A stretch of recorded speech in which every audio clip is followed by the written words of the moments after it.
Top of the media list of Ireland's hottest young talent is the incredibly brilliant filmmaker Kate Dolan. We had the opportunity to chat with Kate just before Christmas about some very exciting projects she's been working on. Welcome, Kate. This is Kate Dolan. Hello. Chatting to us at the filmireland.net podcast. And great, thank you for joining us. Yeah, thanks for having me. Excited to be here. Yeah, woo. First up, tell me a little bit about your background in film. I know you graduated in 2012. Yeah, so I went to the National Film School in IDT, where everyone tends to go, or most people that you meet in the industry in Ireland. So I went there straight out of school when I was 18 and then did the 4-year film and TV production course, which was I don't know, I kind of feel like I was maybe a bit young for it, because I don't think I really got a chance to make all the things I would have liked to make with all the equipment and all the people and all that kind of stuff there. But yeah, it was great. Learned loads, and then met a lot of collaborators that I still work with often, month to month. So that's always good. So, first up, your film Cat Calls is doing exceptionally well on the international scene, and we'll talk about that for a little while. But before we get into that, it's so strong visually and very kind of textured and nuanced, and obviously these are all skills you picked up via your music video making, maybe? Yeah, actually, I think one good thing about music videos is you can kind of they're a short turnaround, first of all, so you kind of have to just shoot them, edit them, get them done, and within the space of a few weeks, or even a couple of weeks. So it's not like you're arduously working for months like you would on a short. But they're different than, on commercials, it's a really tight turnaround. But with music videos, you have a lot of creative control. So, if you have a band like Bitch Falcon, who I work with loads. Fantastic band. Everyone go see them and buy their t-shirts and stuff, because they are amazing. And they feature on your film. They do, yeah. Because Lizzie is one of my good friends. So, we just have the exact same taste in everything. And so when I come to them, or if they come to me and they're like, we kind of want a video that's going to be like this, or I go I have this weird idea, it's very collaborative, and they're so open all the time to they're like, yeah, Kate, do this weird thing, we don't mind, it sounds great. And they really trust me, I think, to do, deliver a music video that they'll really like. And it's great because you kind of then get to try things out and test things like weird lighting combinations, or shooting on lenses that you want to try, or working with actors you want to try out, because it's just this kind of short little burst of time where you get to do some tests and experiment and then see what you like, which is great. So yeah, it definitely helps develop your style, I think, for sure. And you've kind of a short time, I suppose, to tell that story as well. A song's generally around 3-ish minutes or so, and to fit everything in there and kind of get the band featured as well. Yeah, I think it's finding the perfect concept, I suppose, that fits the music. It's a weird thing though with music videos, because I think they the music always dictates. You can think that a concept's going to be great before you hear a song, but then you'll hear a song and you're like, no, that's not going to work for that at all. I need to do something that respects the song and the music more. So sometimes you just end up doing really random stuff because you're like, that's what I see when I hear the music. So it's a bit of a weird one, but yeah. And Cat Calls as well, it's that is one of their the Screen Ireland's short film schemes. Yeah, so we were on Focus Shorts, which is 10 minutes or less, which is a bit longer than the other ones, I think are called Short Stories, which is 5 minutes or less. So we had a bit more space to play around, and it's a bigger budget, and it was great fun. And I think obviously you talked about the style and stuff, and a lot of that really is down to Pierce McGrail, because he shot it, and he was just an amazing person to work with. And I came in with all these ideas of what I wanted to do, which were kind of quite ambitious. I'm a big fan of the photographer Gregory Creagh, and he does very elaborate scenes in photographs where they're like lighting them from like huge exteriors that they're lighting. And so I went to Pierce being like, these are the kind of things I want to do with catcalls. And he like was great, because he didn't go, no way we're going to achieve that on the budget. He was like, it's ambitious, but I love Gregory Crewson. Let's just see how we go, and let's try and recreate something that we both like. So yeah, he was brilliant in getting the style on screen for sure. And how long was the process of writing it, then shooting it, then finally getting it to the post-production stage? Yeah, I think so. I wrote the script a good few months before the deadline, or I was kind of working on, I had this idea of like a predator woman who gets revenge on like men who've wronged her. And then I was just walking home one night with my friend, and we got masturbated at from a guy who asked us for directions. And then he drove away, but we like saw his license plate, and I wrote it down. And then the police went to his house, and then police told us that when they got there, he was crying and his wife was in the hall. And I found that to be just so interesting, that like you could kind of live a parallel life, and then just the juxtaposition of being so intimidating but then being so vulnerable and like terrified as well of like a character. So yeah, so I was kind of getting to an idea, and then that event happened, and I was like, this is what it needs to be.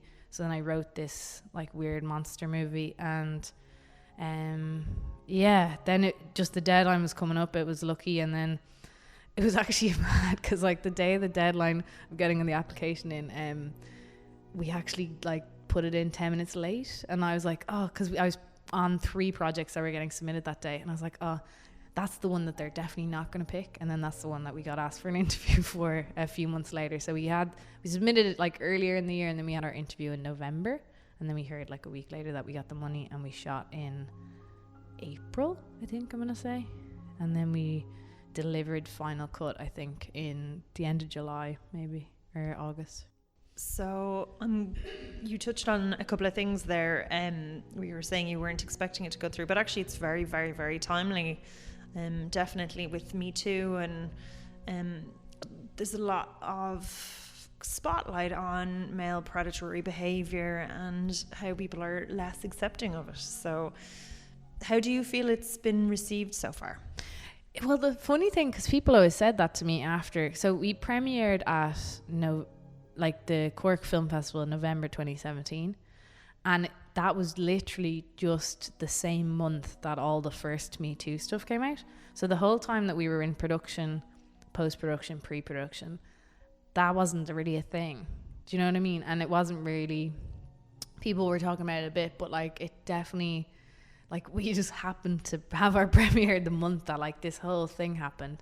And then when we got into the US festivals like Fantasia and Fantastic Fest and Scream Fest in LA and all those kind of ones, Americans really responded to it, because I think it's so much more like here, like it hasn't really affected us that much, that movement and all that kind of stuff. It's permeated obviously, but over there they were like, this is so in the zeitgeist, this short, and we love it. And like obviously they're mad about genre over there, so it's just been received really well by Americans, because yeah, just really lucky timing, because I was gonna make it no matter what, you know what I mean? Like the time, like I feel like that those are issues that have affected me and my female friends and the women I know forever. So it's just like funny timing that we literally just like released at the right time. It's just lucky. Yeah. And then it's so funny because there's certain people and you say, oh, this experience, and they're like, but that never happens. And you're like, actually, I'd be hard pressed to know one woman who hasn't had an experience inherently negative like that, where you kind of do feel very intimidated and unsafe. Yeah, it's kind of funny because a lot of men that I've talked to who've seen the film, like I've had a lot of meetings with like people in the US and stuff, and they'll always ask like, how did you come up with the idea? I'm like, because it like happened to me, and like loads of things like that have happened to me all throughout my life. And the men who hear that are always kind of like, what? Like, that's crazy. And they're so shocked. And when, like, the women I talk to are like, oh yeah, that's definitely happened to me, or it's happened to somebody I know, or, you know. Yeah, no, and again, I do, like, and I think it's great, that the conversation is happening at the moment.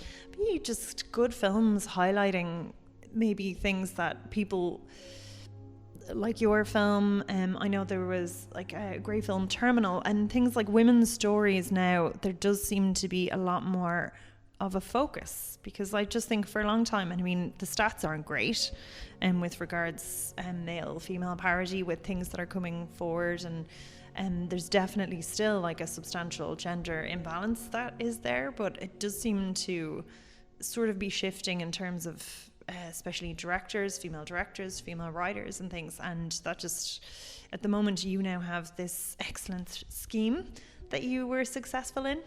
Tell me a little bit about your POV project. Are you allowed? Is any NDA sign? No, I don't think so. It's kind of mad. Like, we had a development workshop for it there the other day. So basically, it's a scheme where much like Catalyst, which happened before, which had great films come out of it, like Drummer and the Keeper, Kissing Candace, and Without Name.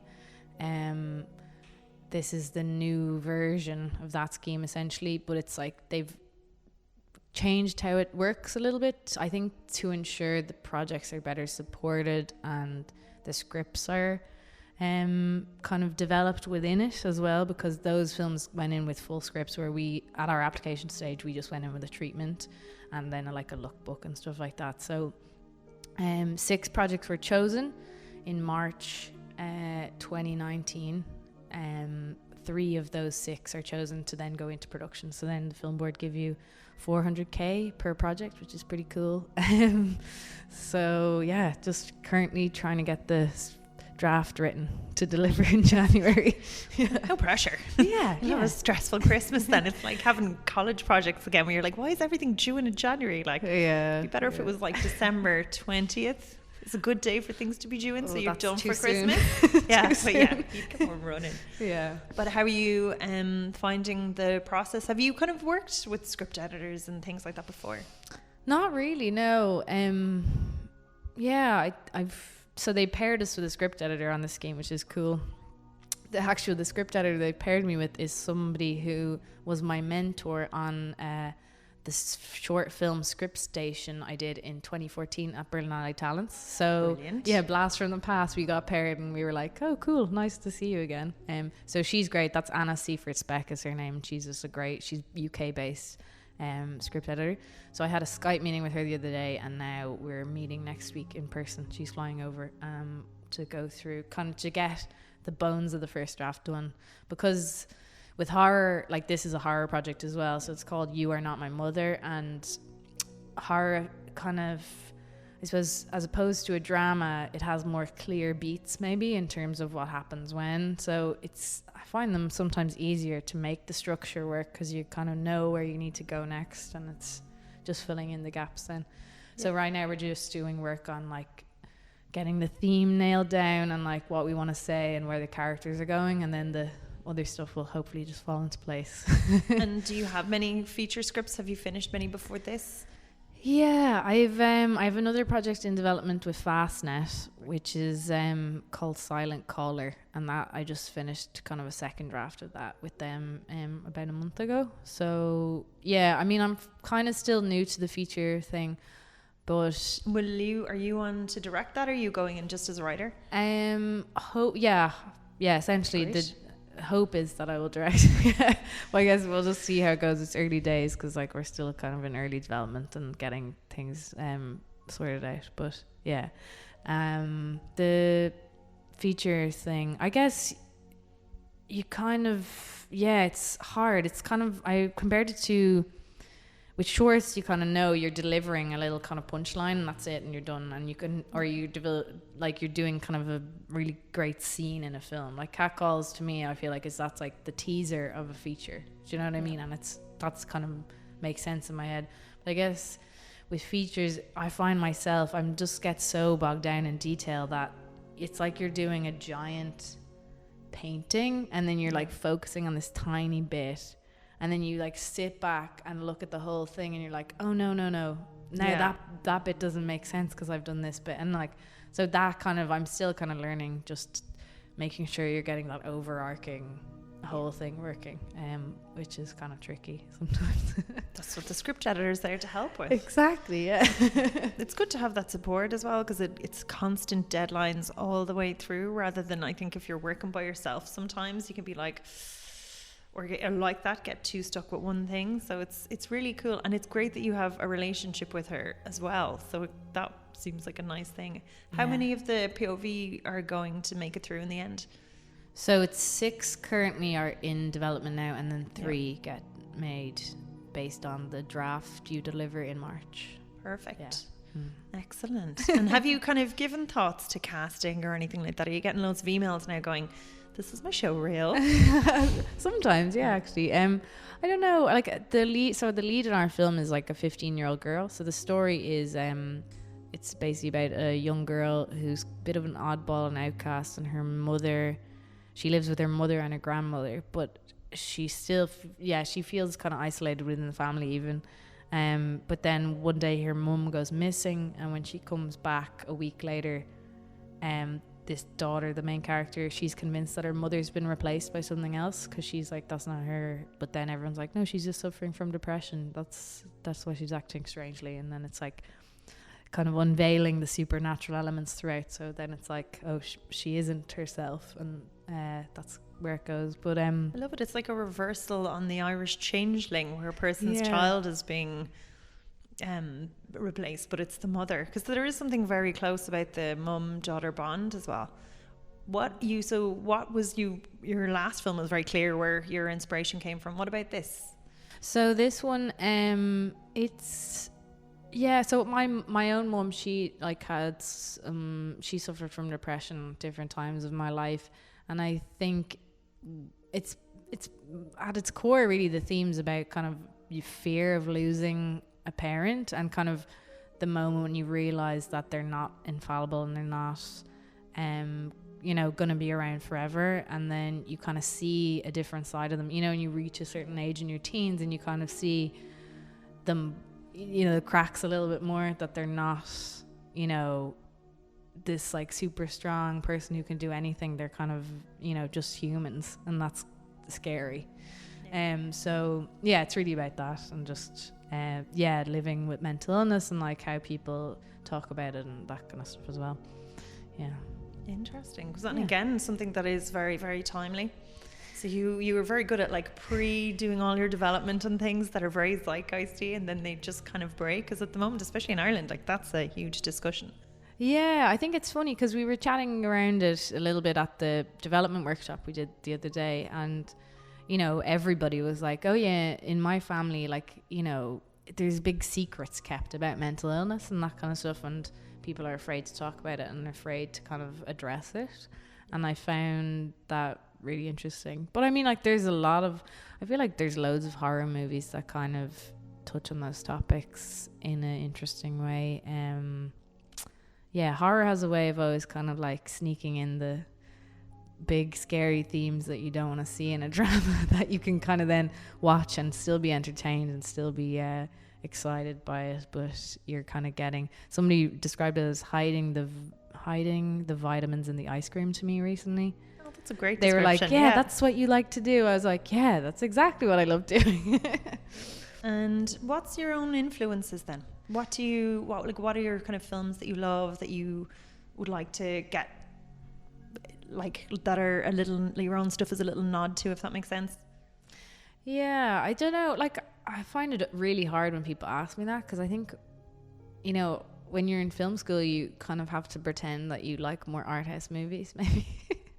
But I do, like, I don't know, like, there's just so much stuff. I just watch so much stuff all the time, and that you're just like... But you're so right. And I think Ireland is terrible for just not doing genre stuff. And then we had a brilliant genre film, like kind of Black 47 revenge horror thing, and it did really well in the box office. And it's kind of just like, it's just Ireland tends to do this thing where when we do genre, it's very popular. Like when we do a kind of out and out comedy like The Guard and things like that, like people do really like it.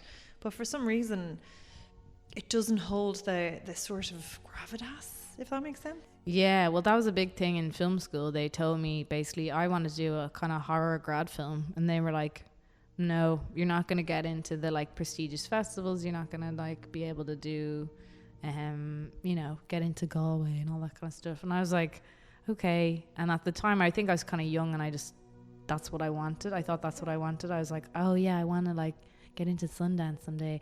And then I was like, eventually realized, I was like, no, if horror is your thing, like that's what you love, that's what you're good at, and like nothing gives me more joy than like watching horror. Yeah, so I think like, yeah, that was something that I came up against a lot. And like I think when you realistically try to count, even on my hands, really good Irish horror, like it's hard to like, because they're just not funded as well, and they're, you know, seen as kind of trashy or whatever. But now there's all this like air quotes elevated horror, which people are like, oh, it's prestigious and it's horror. Get Out. And I'm like, Get Out is an out and out horror comedy. Like there's like, you know what I mean, like people are so funny.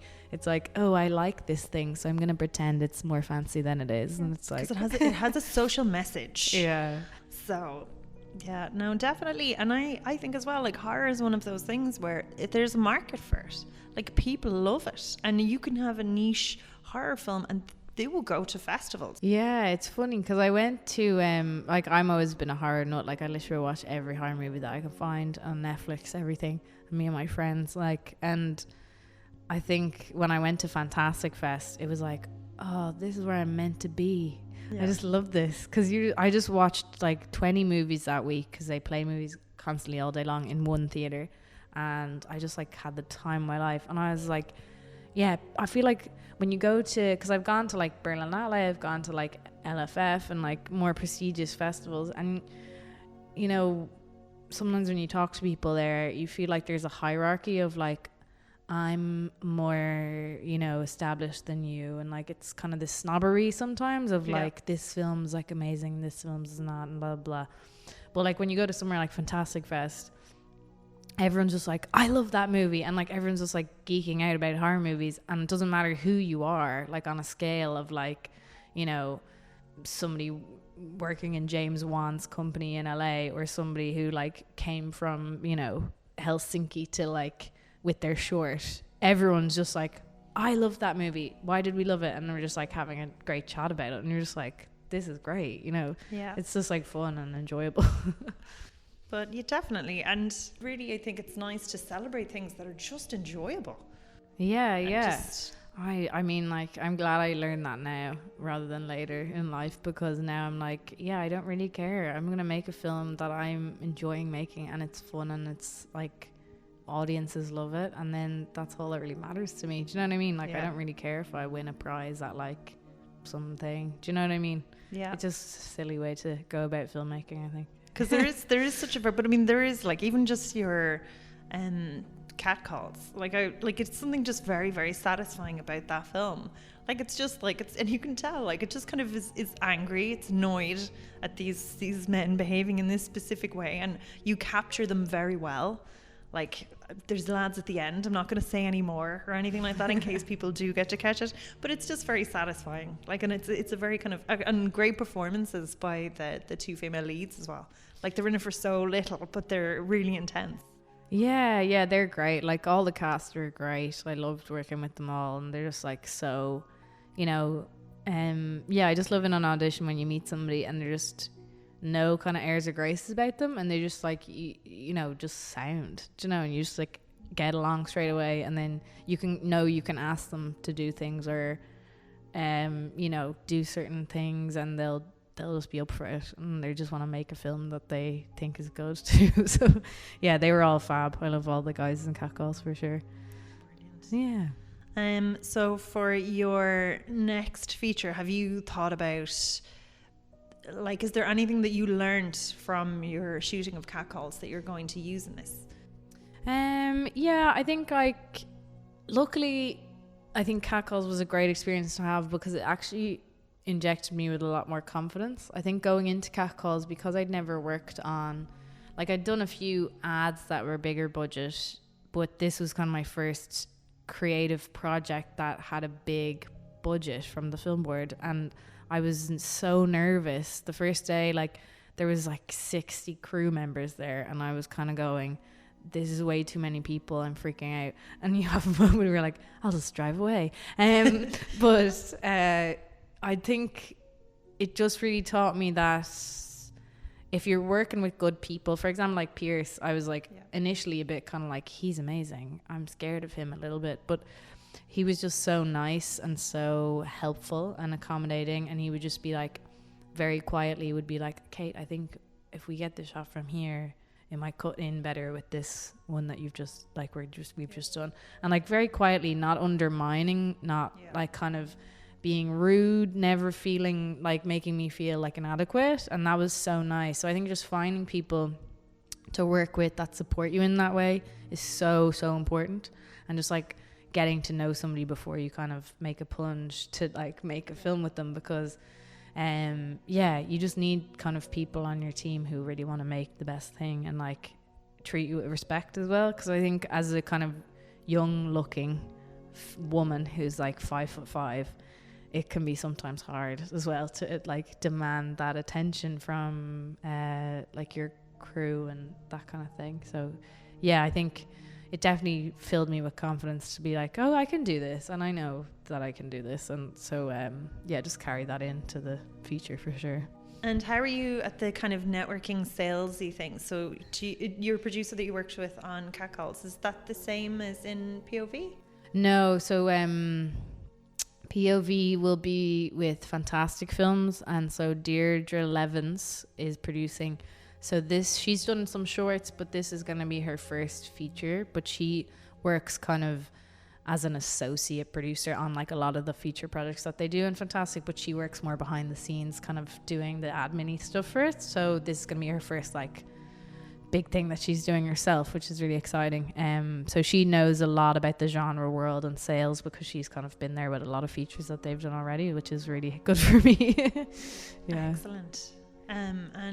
So will you have you kind of prepping yourself now for like going to distribution people and selling it then, or she's just going to look after all of that? Or I think like actually off the back of Catcalls, I've met a lot of people, because people really respond to the film, they really like it. So I've actually made a lot of kind of horror pals in like those kind of sales and distribution places, and other production companies that are just kind of eager to help me do the next thing that I'm doing. So I feel like it's going to be okay, because I feel like horror is always really sellable, and particularly this story, people as well seem to be responding to it, which is good too.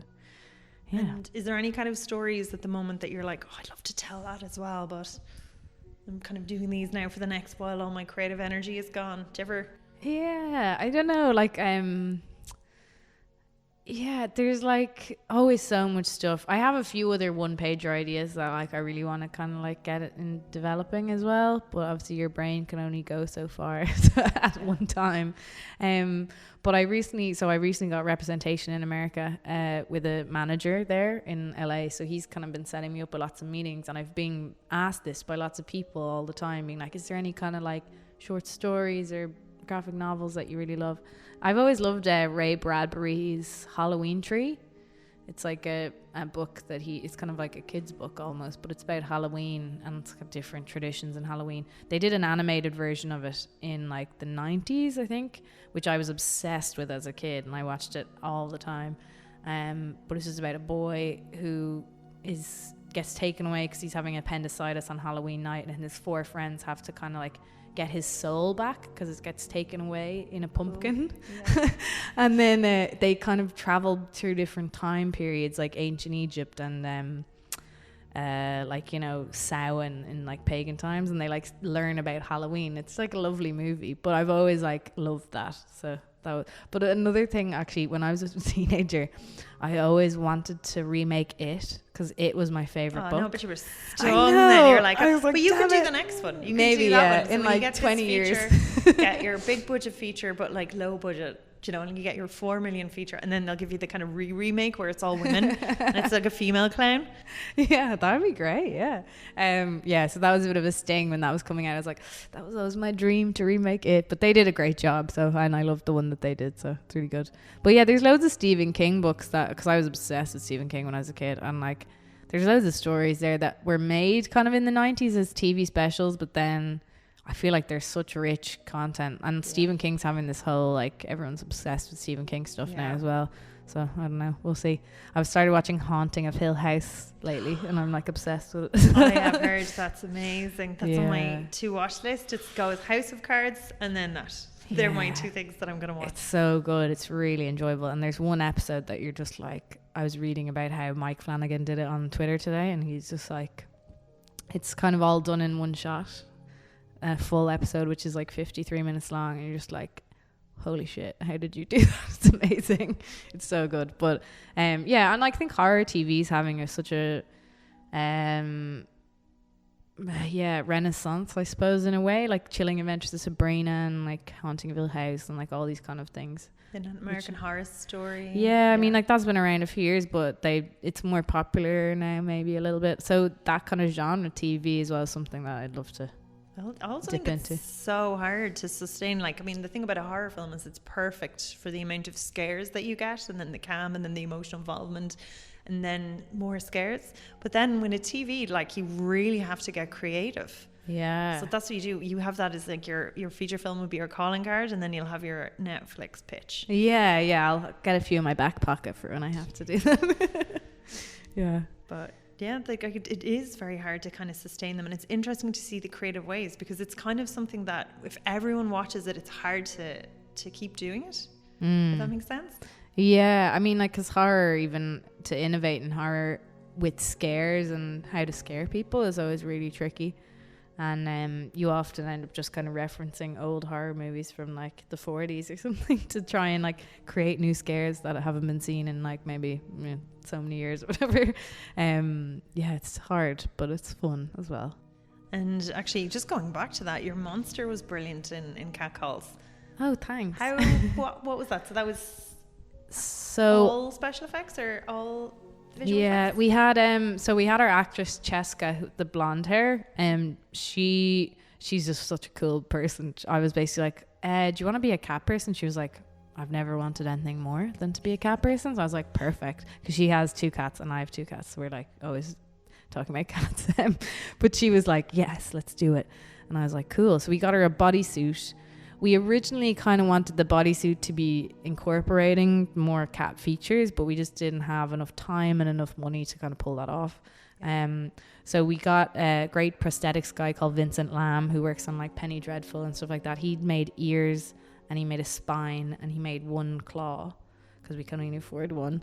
And then Jamie, Nancy Barron, and Audrey Corrigan, they kind of worked together. So she's makeup and he's costume, and they just kind of worked. So she did makeup on face and body a little bit, and then he kind of made a bodysuit and like textured it to have like hair on it and that kind of stuff. So it was really practical, which I think I love practical effects. I think if you can see it in camera, it's always a million times better than just, you know, doing a bunch of VFX stuff. We added the tail and the eyes in post. That was kind of it. Oh, brilliant. Yeah, because I got a sense of that, because I felt like it was really real, but then I was like, I wasn't sure. And so next up, when can people see Catcalls? And you have a music video coming out as well, I believe.